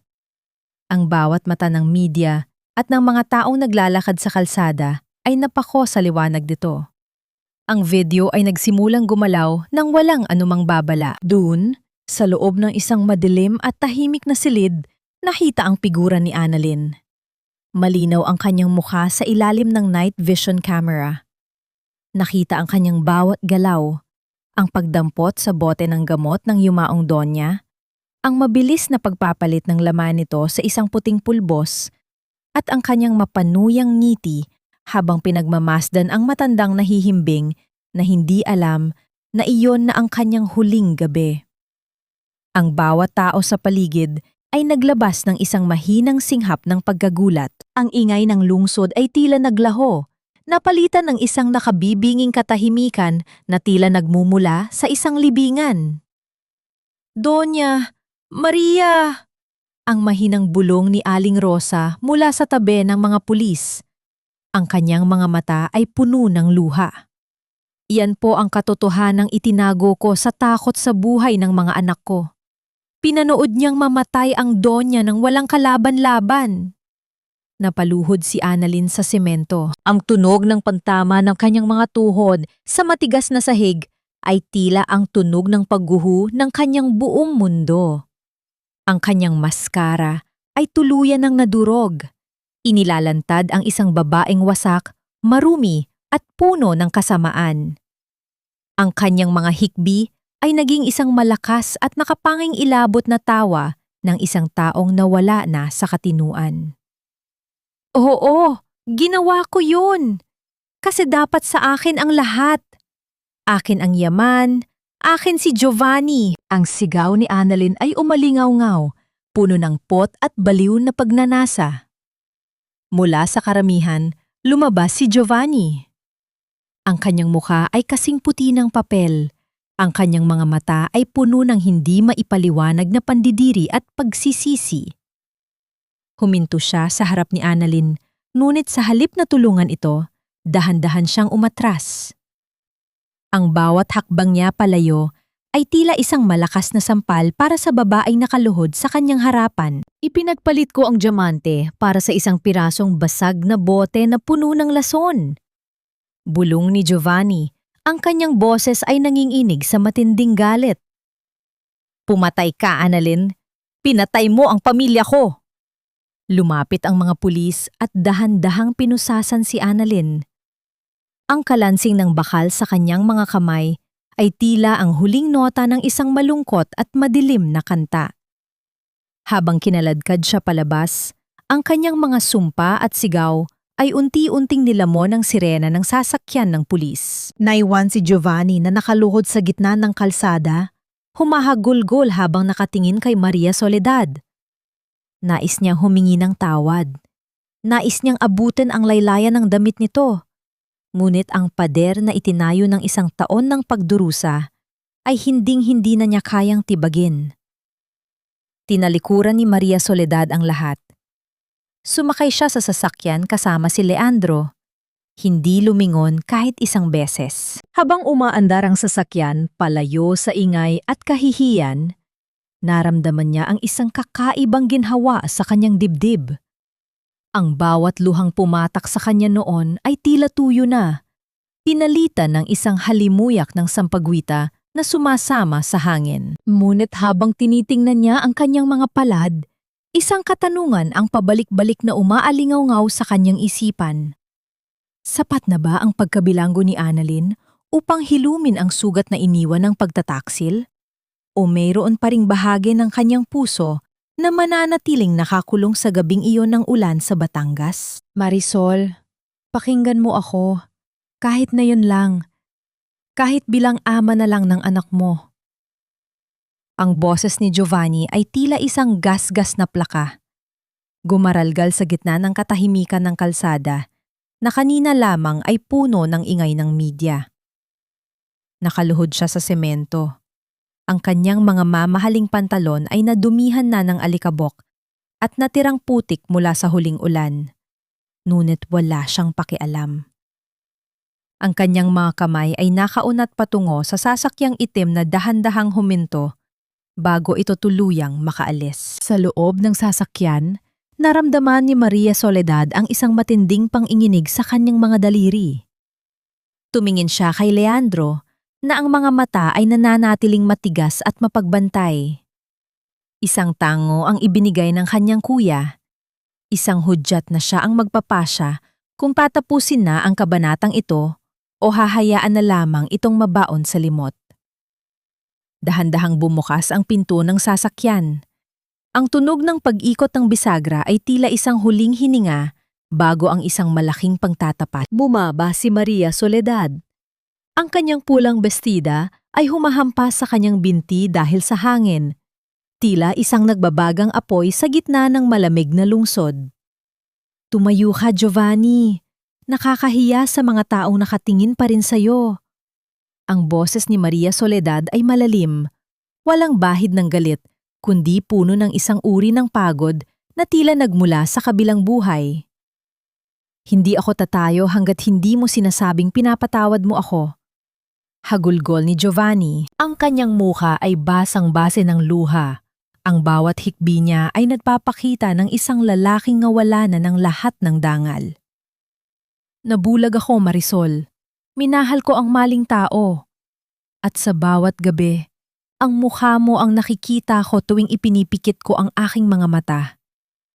Maawa ka. Bigyan mo ako ng pagkakataong makita ang anak natin. Tumingin si Maria Soledad sa lalaking dating niyang sinamba. Naalala niya ang gabi sa Batangas. Ang gabi kung kailan siya nakiusap ng ganito rin sa paanan ni Giovanni. Naalala niya ang lamig ng ulan at ang sakit ng sampal na ibinigay nito sa kanya. Ang miro ng nakaraan ay tila isang matalim na karayom na tumutusok sa kanyang puso. Ipinapaalala sa kanya na ang katarungang nakamit niya ay hindi kayang burahin ang sugat ng pagtataksil. Ang anak mo? Dahan-dahang inulit ni Maria Soledad ang mga salita. Ang bawat pantig ay tila isang yelo na bumabalot sa hangin. Giovanni, ang anak na tinutukoy mo ay ang batang itinapon mo sa gitna ng bagyo. Ang batang itinuring mong bunga ng pagtataksil bago pa man siya isilang. Sa bawat gabi na nagugutom ako sa Benguet, sa bawat sako ng kape na binuhat ko habang nanginginig ang mga binti ko, "Nasaan ka?" Hindi makasagot si Giovanni. Ang bawat tanong ni Maria Soledad ay tila isang malakas na hampas sa kanyang konsensya. Ang tangi na gawa niya ay yumuko ng mas mababa pa, hanggang sa ang kanyang noo ay dumampi na sa malamig na semento. "Pinatawad na kita, Giovanni," patuloy ni Maria Soledad. Isang munting pag-asa ang sumilay sa mukha ni Giovanni nang marinig yun. Ngunit agad din itong naglaho sa susunod na sinabi ng babae. "Pinatawad na kita dahil ayaw ko nang magdala ng bigat sa puso ko habang tinitingnan ko ang anak ko. Pinatawad kita para sa sarili kong katahimikan, hindi para sa iyong kapakanan." Lumapit si Maria Soledad ng isang hakbang. Ang bawat paggalaw niya ay puno ng isang uri ng kapangyarihan na hindi kayang bilhin ng salapi. Pero ang kapatawaran ay hindi nangangahulugan ng pagbabalik. Ang Marisol na minahal mo ay namatay na sa gabing iyon ng ulan. Ang babaeng nasa harap mo ngayon ay isang estrangyo na walang nararamdaman para sa'yo, kundi isang malalim na awa. Huli na ba ang lahat? Wala na bang puwang kahit para sa pagiging magkaibigan? Tanong ni Giovanni. Ang boses ay halos isang bulong na lamang. Ang mga basag na kristal, Giovanni, kahit anong galing ng pagkakadikit, ay mananatiling may lamat. At ang lamat na iyon ay palaging magpapaalala sa akin ng sakit na ibinigay mo. Sagot ni Maria Soledad. Tiningnan niya ang kanyang mga palad, na tila binabasa ang guhit ng kanyang tadhana. Mamuhay ka ng maayos, Giovanni. Harapin mo ang mga pagkakamali mo. Iyan ang tanging paraan para mabayaran mo ang utang mo sa iyong ina at sa amin ng anak ko.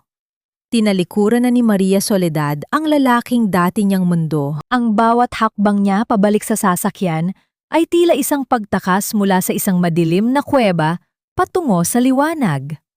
Bago niya isara ang pinto, narinig niya ang huling sigaw ni Giovanni, isang sigaw ng pangalan niya na nilamon na ng ugong ng mga dumadaang sasakyan.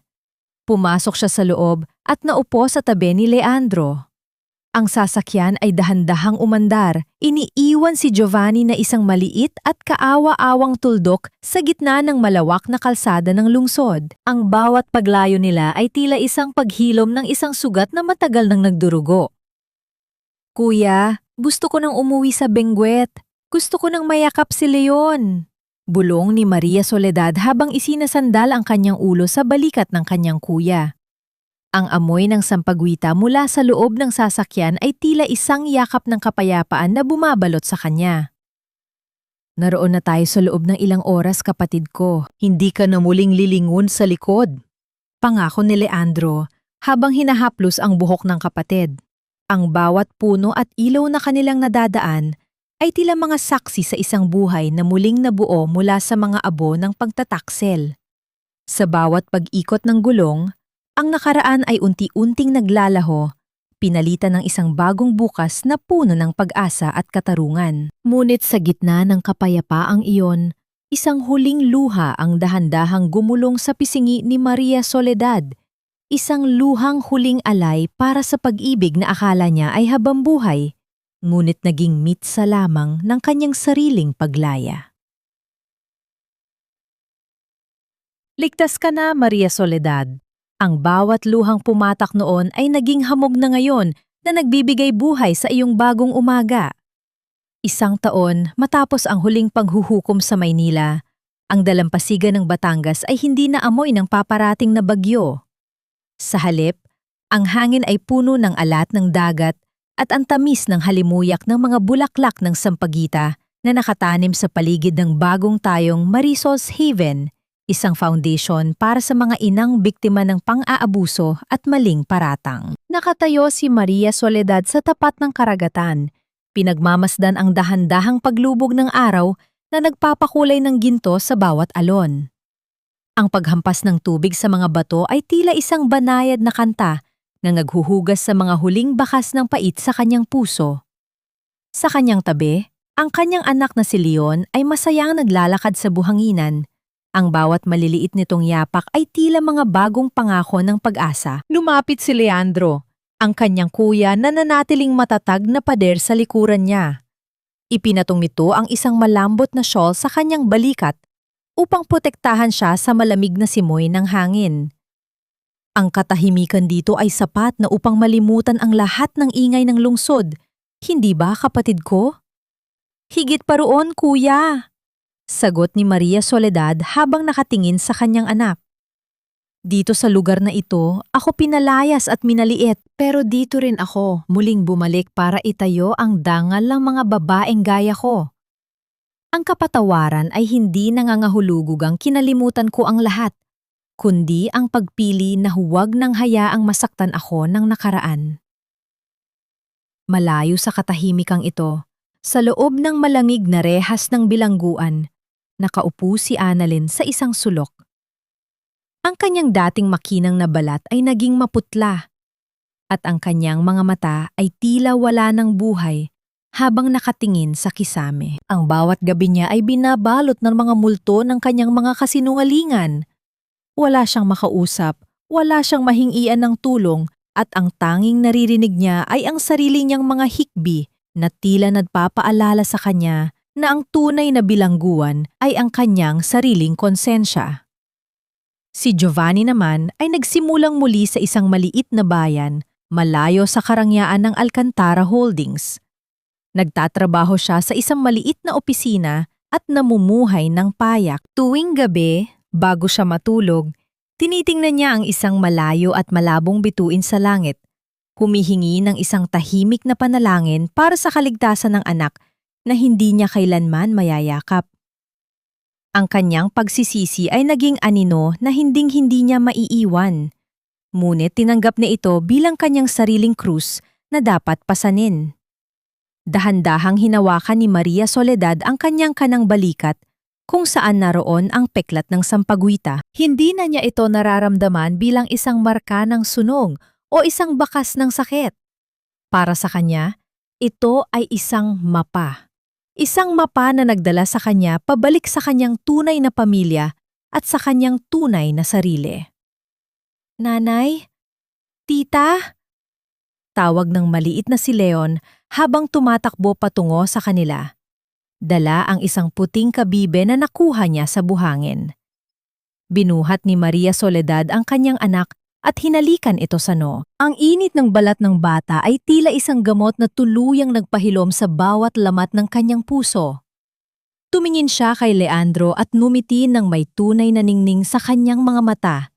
Isang ningning na hindi kayang bilhin ng lahat ng brilyante sa mundo. Ang kwento ni Marisol ay hindi lamang kwento ng paghihigante.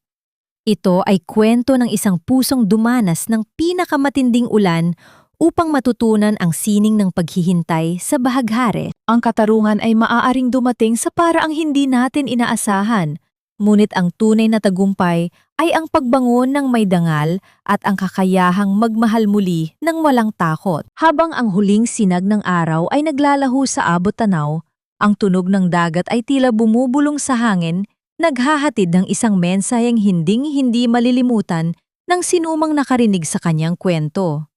Pinatawad ko ang mundo, hindi dahil nararapat silang patawarin, kundi dahil ang puso ko ay nararapat sa isang ganap na kapayapaan. Sa gitna ng halimuyak ng sampagita at ng awit ng mga alon, ang lahat ay tila nasa tamang lugar na. Ang nakaraan ay naging isang malayo at malabong alaala, habang ang hinaharap ay naging kasing liwanag ng isang bagong silang na araw. At sa bawat paghampas ng alon sa pampang, baon ni Maria Soledad ang isang bagong kabanata na puno ng liwanag at pag-asa. Kasabay ng paglubog ng araw sa abot-tanaw ng Batangas, dito rin natin tinatapos ang mahabang paglalakbay ni Maria Soledad. Isang paglalakbay na nagsimula sa dilim ng pagtataksil, ngunit nagwakas sa isang maningning na bukang liwayway. Mga minamahal kong tagapakinig, Nais ko magpasalamat ng buong puso sa inyong pagsama at pakikinig hanggang sa huling sandali ng kwentong ito. Habang isinusulat ko ang mga huling pahina ng buhay ni Marisol, hindi ko mapigilang balikan ang gabing iyon sa ilalim ng ulan kung saan unang gumuho ang kanyang mundo. Iyon ang pinakamahirap na bahagi para sa akin bilang inyong manunulat. Ang saksihan ang bawat patak ng luha at ang bawat sampal ng tadhana sa isang inang walang ibang sandata kundi ang kanyang pagmamahal sa anak.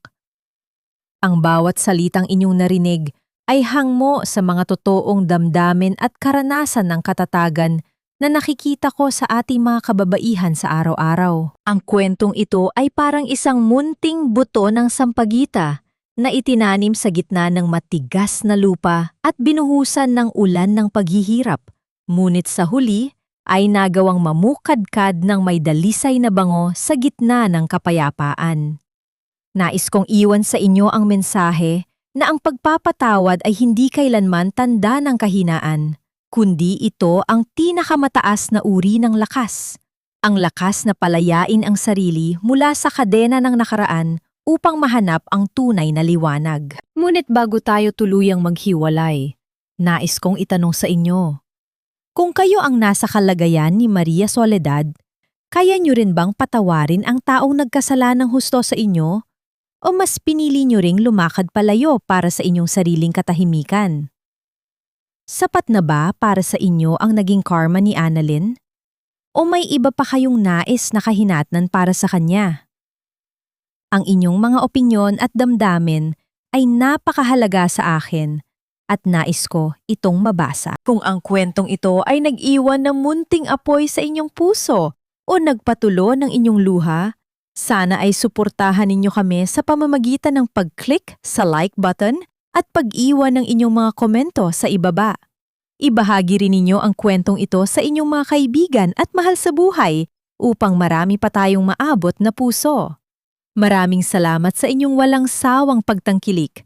Hanggang sa muli nating pagkikita sa susunod na kwento ng pag-asa, katarungan at pag-ibig. Manatiling matatag at laging maniwala na pagkatapos ng pinakamalakas na ulan, palaging may sisikat na araw. Magandang buhay sa inyong lahat.